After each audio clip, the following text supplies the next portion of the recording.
Hello, my name is Naive Libertarian Politics, and today we will be doing episode 12 of the History of the Republican Party series. In this episode, we will be covering the entrance of the true neoliberal age of the Republican Party, neoconservative neoliberal age, which is beginning to end about now. But and George W. Bush and his entrance into politics, into the presidency, and what he did. So yeah. So first we have the six-party system webpage, because the article on Wikipedia, because that's the party system we're in. This episode is in, but we are actually are in the six-party system. But yeah. So the first thing I'll show is the 1988 Democratic Party primaries for president, because you have to take into account is that 1984 was the greatest electoral victory in any in the United States history. So the vice president coming off of that very very popular president was he was bound to do well. He could have he could have been the worst. He could have been a Mitt Romney. He could have been unelectable. He probably still would have won because he was the vice president to one of the most popular presidents in history. It's just it just had to happen. So yeah, so the Democrats, they're again in a bad situation like in 1984. So they have a few familiar face or two uh, in the primaries, but mostly new people. You have Michael Dukakis, who's the governor of Massachusetts. Jesse Jackson, South Carolina. He ran for the nomination in the previous election. Al Gore, who is the son of Al Gore Sr., who was a senator, I believe, and then Paul Simon and Richard Giffart. I'm going to assume, um, and Michael Dukakis uh, wins the nomination. Jesse Jackson comes in second.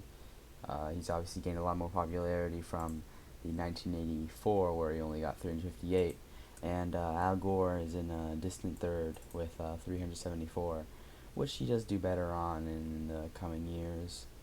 And he actually gets the nomination in 2000, but he loses it. But and he does become vice president, but that's for the future. But Michael Dukakis is chosen, and 1988 rolls around, and George H.W. Bush, he was gonna win. Everybody knew he was gonna win.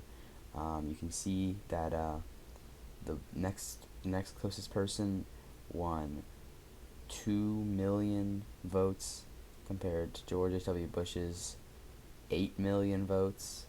So it was just bound to happen, really.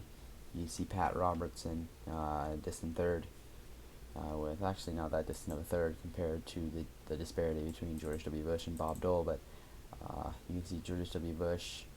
He was gonna win. It was gonna happen. It was how it was gonna happen. He was the vice president, such a popular president. It's just how it had to go down.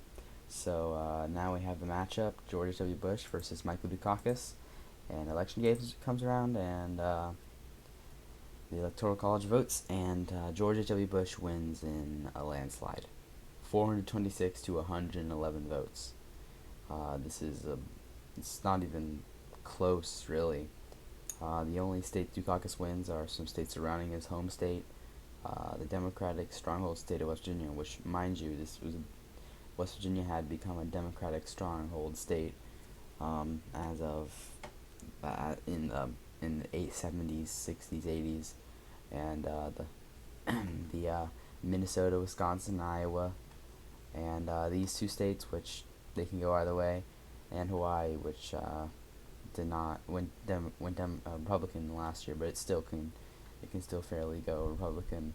But basically George Bush won most states, and Michael Dukakis really only won some states that he was supposed to win, that he could win. And on January 20th of 1989, George H.W. Bush is inaugurated president. And well met, and something I'd like to bring to light is that actually, technically, the Berlin Wall came down during George W. Bush's presidency, but really happen because of Ronald Reagan. I've heard that before, but that's just something that should be addressed.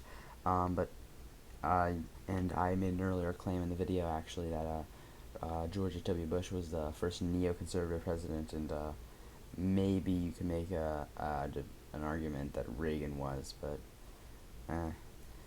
you can see George W. Bush, he started the Gulf War, which is Operation Desert Storm. Everyone's heard of that, but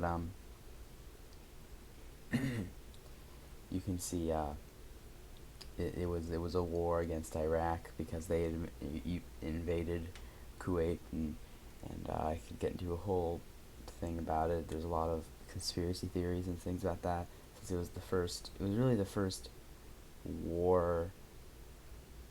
It was really the first war since Vietnam, so and it really started to show the sign that Republicans are going to start becoming neoconservatives, and yeah, so this obviously did not make this obviously did not make George W. Bush very popular, because he spoiler alert, he lost the next election to Bill Clinton. That's something we're going to get in the next video. But the final thing I want to bring up is taxes, actually. Another reason he was unpopular is you can see the highest federal marginal income tax rate went up under his presidency. In 1990, when he was president, it went up. And you can see that it went up, even though, and actually something he's well known for saying is that he was not going to raise taxes. So that obviously did not look it was not a very good look, and then this all culminated into the 1992 election, which I'll get into in the next video. But what you really want to take away from this video is that with the election of George H.W. Bush, the Republican Party started to become the party is today, or at least it was 5 years ago, of neoconservatism and neoconservatism, neoliberalism, and interventionism. Really Mitt Romneyism, I guess you could say. The stereotypical Republicans, stereotypical 2000 Republicans, are the big business tycoons versus the small business, local, populist Democrats. But yeah. So and this is what George W. Bush started is actually something they carry on to this day. As I said, you can see it up to this day. So yeah. As always, this is just my opinion. My name is Naive Libertarian Politics, so take everything, say with a grain of salt. I've